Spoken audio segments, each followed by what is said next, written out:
नमस्कार। एकता शान्ति र संस्कारको संभाग कालिका एसडीमा तपाईलाई स्वागत छ। म गीता गुरुङ। कालिका समाचार सुरु गरौँ प्रमुख समाचारका शीर्षकहरूबाट।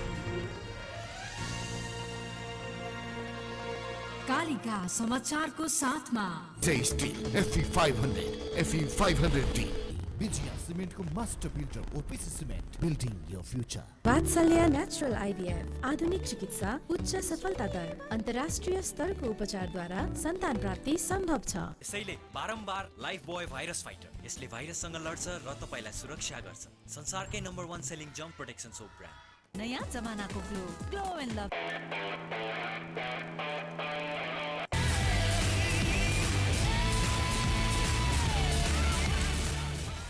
यस यामाहा।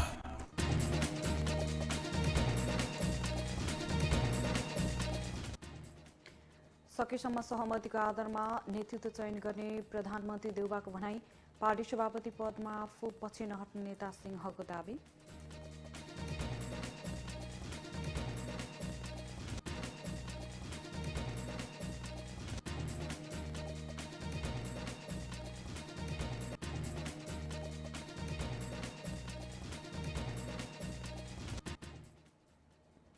प्रारम्भिक परीक्षणमा फाइजरको बुस्टर डोज ओमिक्रोन विरुद्ध प्रभावकारी देखियो। भैरसुल खोप लगाएका ज्येष्ठ नागरिकलाई बुस्टर डोज दिने सरकारको तयारी।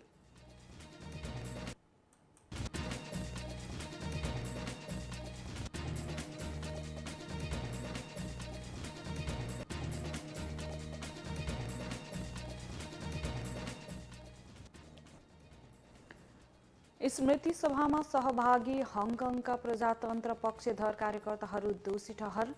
एप्पल दैनिकका सञ्चालक समेत दोषी।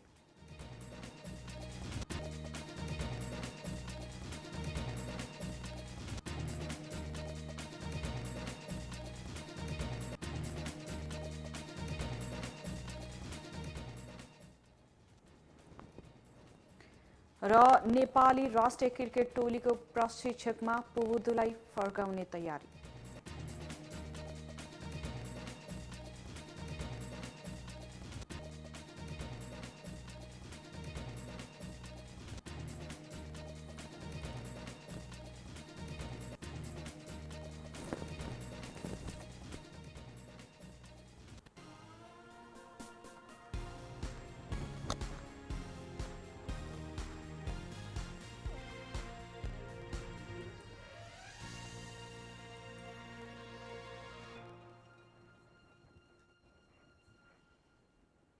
कालिका समाचार सुरु गरौँ राष्ट्रिय समाचारबाट। प्रधानमन्त्री एवं नेपाली कांग्रेसका सभापति शेरबहादुर देउबाले पार्टीको 14औं महाधिवेशनमा सकेसम्म सहमतिको आधारमा नेतृत्व चयन गर्ने बताउनु भएको छ। सहमति नभए प्रजातान्त्रिक प्रक्रियाबाट प्रतिस्पर्धामा जाने उहाँले बताउनुभयो। सहमहामन्त्री डाक्टर प्रकाश शरण महतले लेख्नु भएको पुस्तक आज काठमाडौँमा विमोचन गर्दै प्रधानमन्त्री देउबाले प्रतिस्पर्धामा हुने तिहारलाई स्वाभाविक रूपमा लिएर कुनै पनि प्रकारको कटुता नराख्न आह्वान गर्नुभएको छ। महाधिवेशनमा भाग लिन उत्साहपूर्वक काठमाडौँ पुग्नुभएका नेता कार्यकर्ताहरू उस्तै उत्सव बोकेर जिल्ला फर्किने र आगामी चुनावमा पुग्ने कांग्रेसलाई बहुमत प्राप्त पार्टी बनाउने कार्यमा लाग्न सभापति देउबाले आह्वान गर्नुभएको छ। कार्यक्रममा प्रधानमन्त्री देउबाले कांग्रेस सहमहामन्त्री डाक्टर प्रकाश शरण महतले लेखेको नेपाली कांग्रेस र नेशनल बिल्डिङ नामक पुस्तक विमोचन गर्नुभएको थियो। यो पुस्तक डाक्टर महतले नेपाली त्रिभुवन विश्वविद्यालयमा MA अध्ययन गर्दा लेखेको शोधपत्रको संशोधित रूप हो। बीपी कोइरालाको पालामा नेपाली कांग्रेसको आर्थिक नीति जे थियो आधुनिक नेपालको आर्थिक नीति त्यही भएको भन्दै डाक्टर महतले नेपाली कांग्रेसको आर्थिक सामाजिक नीतिबारे यस्ता पुस्ताबारे जानकारी लिन सकिने बताउनुभयो। हाल अंग्रेजी भाषामा रहेको सो पुस्तकलाई नेपालीमा पनि प्रकाशित गर्ने डाक्टर महतले बताउनुभयो। कांग्रेसका नेता प्रकाशमान सिंहले पार्टी सभापति पदमा आफ्नो दाबी कायम रहेको बताउनु भएको छ। काठमाडौँमा बानेश्वरमा बिहिबार बिहान सन्त नेता कृष्ण प्रसाद भट्टराईको शालिग अनावरण गर्दै नेता सिंहले 14औं महाधिवेशनमा सभापति पदको दौडबाट पछि नहट्ने बताउनु भएको हो। काङ्ग्रेसलाई विधि विधान अनुसार चलाउन र जनताको अपेक्षा पूरा गर्ने भरोसा योग्य पार्टी बनाउन सभापतिमा आफूले दाबी गरेको उहाँले बताउनुभयो। काङ्ग्रेसको संस्थापन हितैषी समूहमा सभापति पदका आकांक्षीहरूले आफ्नो दाबी नछाड्दा उम्मेद्वार टुङ्गो लगाउन सकस परिरहेको बेला सिंहको यस्तो भनाई सार्वजनिक भएको हो। ऊर्जा जलस्रोत तथा सिंचाई मन्त्री पम्फा भूषालले सबै क्षेत्रमा विद्युतीय साधनको उपयोग गर्नुपर्ने बताउनु भएको छ। बिहिबार काठमाडौँमा आयोजित सामुदायिक विद्युत उपभोक्ता राष्ट्रिय महासंघ नेपालको 6औं राष्ट्रिय महाधिवेशनको उद्घाटन गर्दै मन्त्री भूषालले विद्युतीय क्षेत्रको अग्रगमनका लागि ऊर्जाका सबै क्षेत्रमा जलविद्युतको खपत बढाउनु पर्ने पनि बताउनुभयो। उहाँले सरकारले अघि बढाएका नीतिका कारण निजी उत्पादकले समेत विद्युत उत्पादन गर्न पाउने अवसरले अब घरायसी प्रयोगमा पर्याप्त विद्युत उपलब्ध गराउने स्थितिमा पुगेको बताउनुभयो। मन्त्री भूषालले जनतामा 2 वर्षभित्रै विद्युतीयकरण गर्ने सरकारको नीति रहेको भन्दै यसमा सामुदायिक विद्युत उपभोक्ता महासंघले सहयोग गर्नेमा विश्वस्त रहेको बताउनुभयो। उहाँले महासंघको नेतृत्वले सबै क्षेत्रमा जलविद्युत उत्पादन गर्ने अभियानलाई अघि बढाउन सहयोग गर्ने बताउनुभयो। मन्त्री भूषालले उपभोक्ता महासंघले अब नयाँपन र औचित्यतामा केन्द्रित भएर धेरै विद्युत खपत गराउने र सबै ऊर्जामा विद्युतीय ऊर्जा उपयोग गर्ने अभियानका रूपमा रूपान्तरण गर्दै लैजानुपर्ने बताउनुभयो। मन्त्री भूषालले कतिपय सामुदायिक संस्थाहरूले समयमा नै विद्युत भुक्तानी नगरेको विनियमावलीले तोकेका भन्दा बढी क्षमताको लोड स्वीकृति गर्ने गरेको र समयमै ग्राहकहरूको समस्या समाधान नगरेको गुनासो मन्त्रालयमा आइरहेको बताउनुभयो। उहाँले केही सामुदायिक संस्थाका उपभोक्ताहरूले आफूलाई संस्थाबाट अलग बनाई नेपाल विद्युत प्राधिकरणबाट सेवा दिन अनुरोध गरिरहेको गुनासो आएको पनि बताउनुभयो। खोप निर्माता कम्पनी फाइजर बायोइन्टेक कम्पनीले बुस्टर डोजबाट ओमिक्रोन भेरिएन्ट विरुद्ध रोग प्रतिरोध क्षमता विकास गर्ने बताएको छ। बुधबार फाइजर बायोइन्टेक कम्पनीले आफूले उत्पादन गरेको खोपको बुस्टर डोज लगाउँदा ओमिक्रोन विरुद्ध एन्टिबडी विकास हुने जनाएको हो। प्रारम्भिक परीक्षणबाट फाइजरको बुस्टर डोज ओमिक्रोन विरुद्ध प्रभावकारी हुने देखिएको भए पनि यसबारे थप अध्ययन आवश्यक रहेको कम्पनीको भनाइ छ। यसैबीच सरकारले 60 वर्षमाथि भेरोसेल खोप लगाएका ज्येष्ठ नागरिकलाई बुस्टर डोज दिने तयारी गरेको छ। राष्ट्रिय खोप सल्लाहकार समितिको सिफारिसमा भेरोसेलको 2 भाग खोप लगाएका 60 वर्षभन्दा माथिका नागरिकलाई बुस्टर डोज दिने तयारी भएको स्वास्थ्य सेवा विभागको परिवार कल्याण महाशाखाले जनाएको छ। यस्तै आज अमेरिकाबाट मोडर्ना खोप आउँदैछ। झन्डै 15 लाख मात्र मोडर्ना खोप नेपाल आउन लागेको हो। मोडर्ना खोप 12 देखि 17 वर्ष उमेर समूहका बालबालिकालाई लगाइनेछ। गएको शुक्रबार 1,88,400 डोज मोडर्ना खोप नेपाल आइपुगेको थियो। यसअघि 12 वर्षदेखि 18 वर्ष मुनिका बालबालिकालाई फाइजर खोप दिइएको थियो। नेपालमा खोप अभियान सुरु भएकोदेखि अहिलेसम्म 88,69,067 जनाले पूर्ण मात्रा र 1,59,00,000 जना भन्दा धेरै कम्तीमा एक मात्र खोप लगाएका छन्। अहिलेसम्म कुल 1,95,68,300 मात्र खोप लगाएको स्वास्थ्य तथा जनसङ्ख्या मन्त्रालयले जनाएको छ। सरकारले आउँदो चैतभित्र खोप योग्य सबै नागरिकलाई कोरोना खोप दिइसक्ने योजना बनाएर खोप आयात गराउने काम गरिरहेको छ। यस्तै सरकारले कोभिड-19 विरुद्धको खोप नलाएका नेपाली नागरिकहरूलाई तत्काल खोप लगाउन आग्रह गरेको छ। काठमाडौँको उपत्यकामा रहेका 18 वर्ष माथिका नागरिकलाई कोभिड संक्रमणको जोखिम कम गर्न तत्काल खोप लगाउन मन्त्रालयले आग्रह गरेको हो। नाडा अटोमोबाइल्स एसोसिएसन अफ नेपालको नयाँ नेतृत्वको लागि निर्वाचन जारी रहेको छ। बिहान 8 बजेदेखि मतदान सुरु हुने भनिए पनि केही समय ढिला भएर मतदान सुरु भएको थियो। मतदानको लागि नाडाका सदस्यहरू बिहानदेखि मतदान हुने स्थल राजधानीको सोल्टी होटलमा लामबद्ध भएर बसेका छन्। नाडाको 45औं वार्षिक साधारण सभा बुधबारदेखि सुरु भएको हो। नाडाको नयाँ नेतृत्वका लागि व्यवसायीकरण चौधरी र थापाले उम्मेदवारी दिएका छन्। चौधरी थापा समूह प्यानल नै बनाएर चुनावी मैदानमा उत्रिएका छन्। नाडाको नयाँ नेतृत्वको लागि 200 नाडाका सदस्यले मतदान गर्दैछ। बाजुराको पूर्वी उत्तरी भेगको जगन्नाथ गाउँपालिका काप्रीमा रहेको गर्जेगाड भिरबाट आज बिहान ट्रक खस्दा 2 जनाको मृत्यु भएको छ। मृत्यु हुनेमा बाँकेका 42 वर्षीय मोहन जोशी र ताजाकोट गाउँपालिका 3 का बीपी साई रहेको जुद्री प्रहरी चौकीका प्रमुख तथा प्रहरी नायब निरीक्षक वीरसिंह ठगुन्नाले जानकारी दिनुभयो। उहाँले दिएको जानकारी अनुसार नेपालगञ्जबाट हुम्लाका लागि हिँडेको V13468 नम्बरको मालवाहक ट्रक भिरबाट करिब 500 मिटर तल खसेको छ। गाडी चालक र सहचालकको घटनास्थलमा नै मृत्यु भएको ठगुन्नाले बताउनु भएको छ। मृतकको शनाखत भए पनि उनीहरूको शव परीक्षणका लागि कोल्टी प्राथमिक स्वास्थ्य चौकी ल्याउने तयारी भएको थियो। दुर्घटनामा प्रहरीले थप अनुसन्धान गरिरहेको जनाएको छ। एकता शान्ति र संस्कारको सभा कालिका एसडीमा प्रसारित कालिका समाचारमा पालो भएको छ विज्ञापनको। तर त्यसभन्दा अगाडि प्रमुख समाचारका शीर्षकहरू। कालिका समाचारको साथमा Steel FE500 FE500D विजया सिमेन्टको master builder OPC cement building your future. Vatsalya natural IVF आधुनिक चिकित्सा उच्च सफलता दर अन्तर्राष्ट्रिय स्तरको उपचारद्वारा सन्तान प्राप्ति सम्भव छ। यसैले बारम्बार लाइफ बोय भाइरस फाइटर यसले भाइरससँग लड्छ र तपाईलाई सुरक्षा गर्छ। संसारकै number 1 selling jump protection soap brand. नयाँ जमानाको ग्लो एन्ड लभ।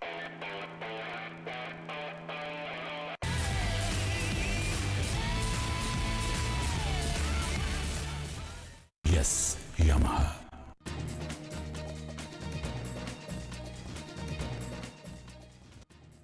सकेसम्म सहमतिका आधारमा नेतृत्व चयन गर्ने प्रधानमन्त्री देउबाको भनाई। पार्टी सभापति पदमा आफू नहट्ने नेता सिंहको दावी।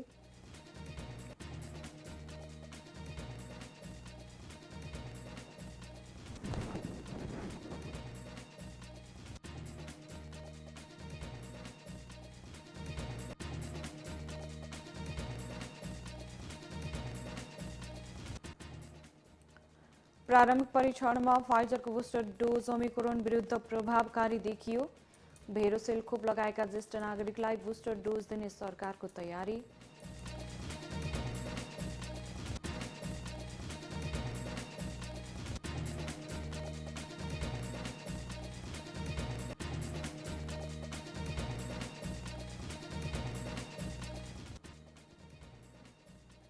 स्मृति सभामा सहभागी हङकङका प्रजातन्त्र पक्षधर कार्यकर्ताहरू दोषी ठहर। एप्पल दैनिकका सञ्चालक समेत दोषी।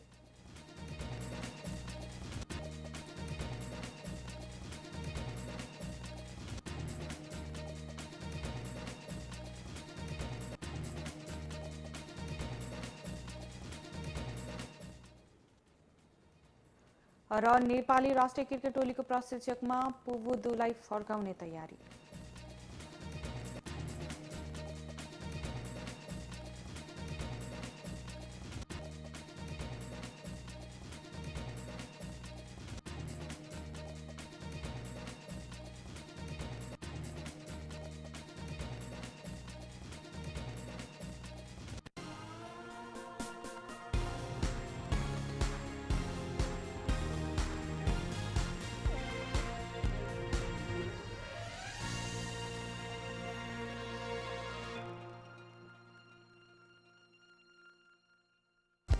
कसम छ यो मातृभूमिको साथ छ मलाई मेरो जगदम्बा सिमेन्टको। मेरो देश मेरो जगदम्बा सिमेन्ट।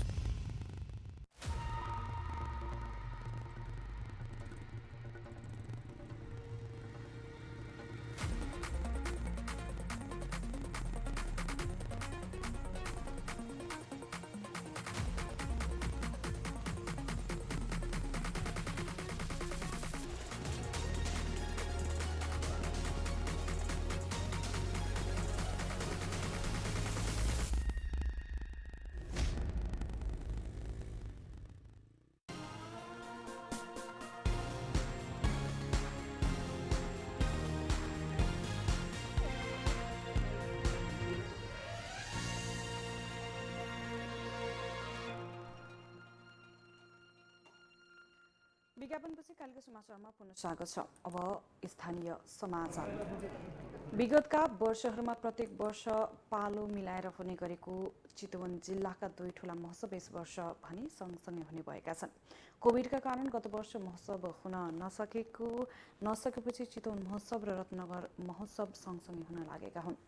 2 वर्षमा हुँदै आएको चितवन महोत्सव 1 वर्ष पछाडि सरेपछि नियमित रूपमा हुँदै आएको रत्नगर महोत्सवसँगै परेको हो। उद्योग वाणिज्य सङ्घ चितवन र रत्नगर उद्योग वाणिज्य सङ्घ जिल्लाको उद्योग व्यापार व्यवसाय प्रवर्धन गर्ने उद्देश्यले प्रत्येक वर्ष आलोपालो गर्दै महोत्सव आयोजना गर्दै आएका छन्। विक्रम सम्वत 2059बाट हरेक बिजोर वर्षमा चितवन महोत्सव र जोर वर्षमा रत्नगर महोत्सव हुँदै आएको छ। सोही निर्णयअनुसार अन्तिम पटक बिजोर वर्ष 2075मा चितवन महोत्सव भएको थियो भने 2076मा रत्नगर महोत्सव भएको थियो। यस वर्ष आगामी पुस 25देखि माघ 4 गतेसम्म चितवन महोत्सव र पुस 27देखि माघ 8 गतेसम्म रत्नगर महोत्सव हुने भएको छ। चितवन महोत्सव नारायण नदी किनारमा र रत्नगर महोत्सव टिकौली चौरमा हुँदैछ। उद्योग वाणिज्य सङ्घ चितवनका अध्यक्ष राजु श्रेष्ठले 2 संस्थाबीच छलफल गरेर महोत्सव गर्न लागेको बताउनुभयो। गत वर्ष कोभिडका कारण चितवन महोत्सव हुन नसकेकामा यस वर्ष गर्नुपरेको जनाउँदै उहाँले सल्लाहमा नै मिति तय भएको जानकारी दिनुभएको छ। एक अर्को संस्थाले आपसमा आवश्यक सहयोग गर्ने गरी काम अघि बढेको उहाँको भनाइ छ। उद्योग वाणिज्य सङ्घ रत्नगरका अध्यक्ष अनिल कृष्ण श्रेष्ठले 2 संस्थाले फरक वर्षमा महोत्सव गर्ने सम्भावना नरहेपछि सँगै सहकार्य गरेर महोत्सव गर्न लागि बताउनुभयो। चितवन महोत्सवमा 404 कक्ष हुनेछन्। विगत वर्षहरूमा महोत्सवमा 590 कक्षमा राखिएको भए पनि कोभिडका कारण सङ्ख्या घटाइएको वरिष्ठ उपाध्यक्ष चुनारायण श्रेष्ठले बताउनुभयो। विगतको तथ्याङ्कलाई हेर्दा चितवन महोत्सव रु 5 अर्ब हाराहारी व्यापार हुने गरेको थियो। 5 लाख दर्शकले अवलोकन गर्ने अपेक्षा गरिएको छ। 550 कक्ष रहने रत्नगर महोत्सवमा यस वर्ष 350 मात्रै राखिँदैछ। चितवन महोत्सवको यो 13औं संस्करण हो भने रत्नगर महोत्सवको 11औं संस्करण हो। जिल्लाकै कालिका नगरपालिकामा आजदेखि पदमपुर पर्यटक संस्कृति तथा व्यापारिक महोत्सव सुरु हुँदैछ। कालिका समाचारमा अब अर्थ समाचार।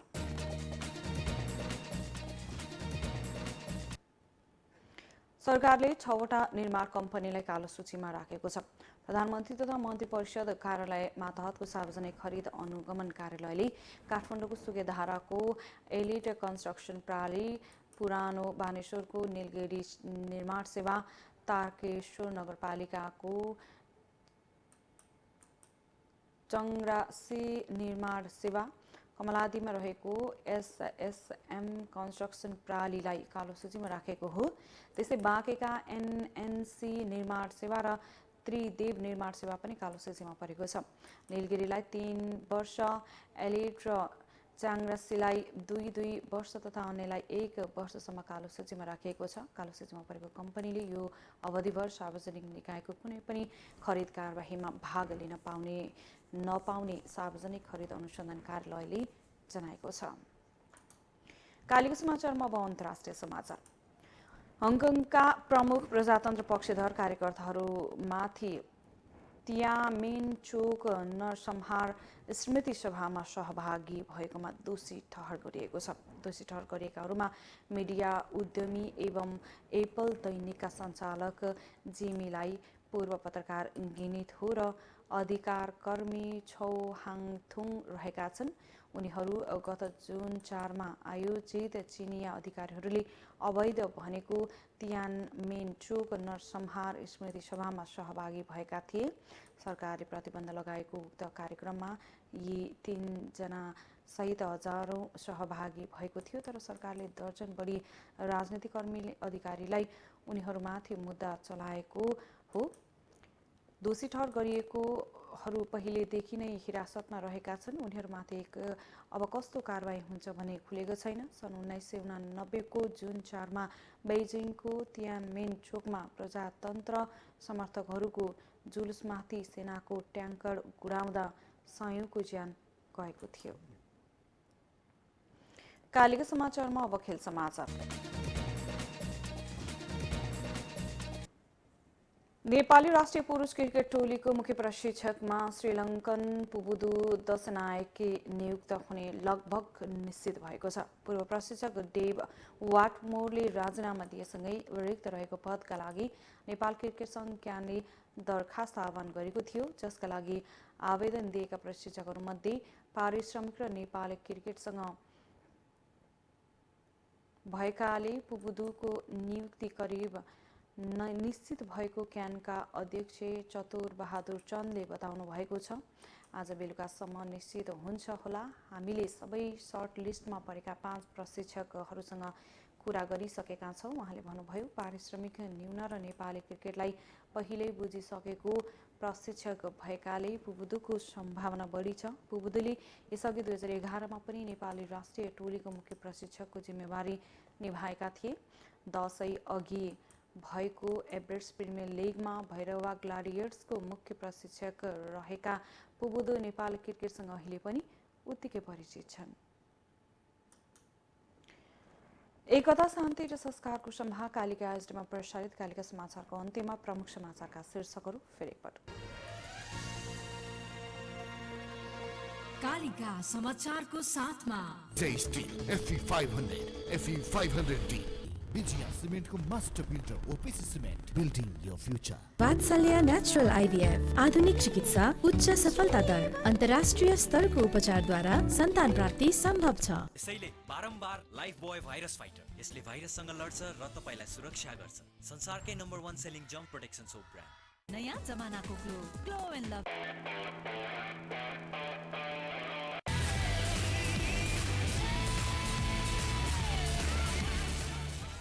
Yes, Yamaha.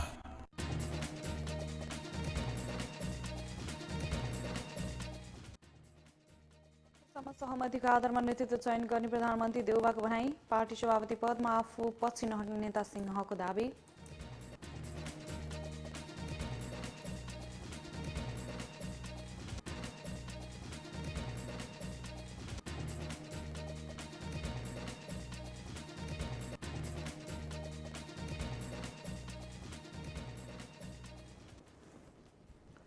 प्रारम्भिक परीक्षणमा फाइजरको बुस्टर डोज ओमिक्रोन विरुद्ध प्रभावकारी देखियो। भेरियोसेल खोप लगाएका ज्येष्ठ नागरिकलाई बुस्टर डोज दिने सरकारको तयारी।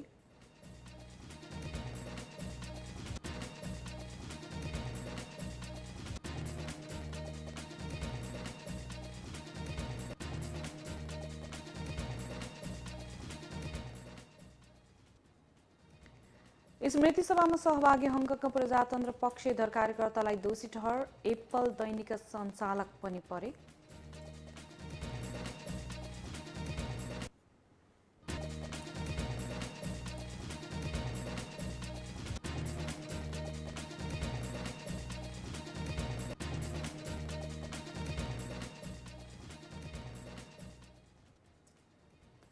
र नेपाल राष्ट्रिय क्रिकेट टोलीको प्रशिक्षकमा पुबुदुलाई फर्काउने तयारी।